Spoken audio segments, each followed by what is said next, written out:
When working with your artwork, it's quite often when you want to have objects that align with each other. After all, you're working with a computer, you don't want to just eyeball things, you want things to be perfectly straight. Now, many people, what they do is they go to the rulers and they actually drag out guides and they try to snap objects to guides. And while that certainly works, it's very time consuming. Instead, it's better to use some of the align functions inside of Illustrator. Now, if you do have smart guides turned on, as you click on an object and move it around, guides will pop up and let you know when they align to other objects that appear on your screen. For example, right now I can see that it snaps to the top of this particular object here. And if I move up higher, let's say over here, I can see where it might snap to the top of the surfboard that's there as well. So that does help you align things without really having to do any extra work. But again, it depends. If you have many objects in your file, you may see those guides pop up in so many places it may not be that useful. So let me go ahead and just press undo to kind of come down over here. I'm actually working in the aligning objects file, which you'll find inside of chapter 11 of the exercise files. I'm going to turn off smart guides. The keyboard shortcut for that is Command U or Control U on Windows. And what I'll do is I'll go to the window menu and open up the align panel. The align panel gives me the ability to quickly align objects as needed. And what's really cool about the align panel is that I have several different options available to me. For example, let's say I want to select and align all these objects. We can align them all by their tops. If I simply select them all right now, I press Command A, these are each individual groups right now. So whenever you group objects together from the align perspective, Illustrator treats each of those groups as if they were one whole object. So it aligned all those groups together. Again, this is one of the benefits of creating groups inside of Illustrator. If I decide that I want to align all the tops to each other, I can choose where it says Align Objects and choose here Vertical Align Top. In doing so, you'll notice that right now all the objects are aligned to each other, but they're aligned to the artboard here. And that's because there's a certain setting here called Align To. And this setting is actually a very important setting because as we start working with objects, there are many different times when you want to have different settings for that align. I'm going to press undo for now. And the first that I'll choose here is a setting here called Align to Selection.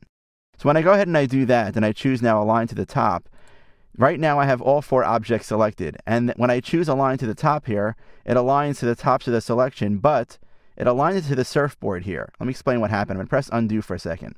Right now, since I chose to align all the objects to their tops, one of these shapes is already at the top, which is the surfboard here. So Illustrator, in trying to be quote-unquote efficient, decides that one of these objects are already at the top, so I'll simply move the other 3 objects to match that. But if I wanted to align that particular shape to the tops of a different shape, for example, I wanted them all be aligned to the top of this shape, that would be something separate, which we'll get to in a moment. Now, when I choose to, let's say, align to the bottom, notice what happens here. They all align to the bottom of this shape here, of this wetsuit. And the reason why that happens is, again, because Illustrator identifies that this shape is already at the bottom of all the other selected objects, so it moves the least amount of objects necessary. You can think of Illustrator in this case being somewhat lazy. It's only doing the work that it has to do. I'll press undo one more time because you also have the ability here, instead of choosing Align To choose Align to Key Object. And the great thing about this is that you don't really need to even choose that because there's a way for you to access that directly on the artboard. I'm going to leave it set to Align to Selection right now. I'm simply going to go ahead and click and drag to marquee select all my objects. Now let's say I want to align all the objects by their bottoms, but I wanted to align it to the bottom of the bikini bottom right here. So what I'll do is I'll now click once on the bikini. Now see how the bikini becomes highlighted? I didn't shift click on it because shift click would actually remove it from the selection. I just clicked again. Once I've selected all my artwork, I clicked again on the bikini, and now that highlighted the bikini. This identifies this as being a quote-unquote key object inside of Illustrator. In fact, the icon here now identifies the fact that I've already chosen that key object. Now when I choose to align all objects vertically aligned to the bottom, they align to the bottom of that key object. So that's how it works inside of Illustrator. If I don't specify which object I want to align to, it uses the one that is the most easiest to get to. For example, if one is already at the bottom, it aligns all the other objects to the bottom. Let me press undo for a second here. Just want to show you again how easy it is to do this. If I select all my artwork and I want to align everything to the top of the flip-flops right here, I click again on this. Notice now this is highlighted. I now choose Align to the Top, and now they all align to the top of that particular object. So that's how the Align Objects command works inside of Illustrator.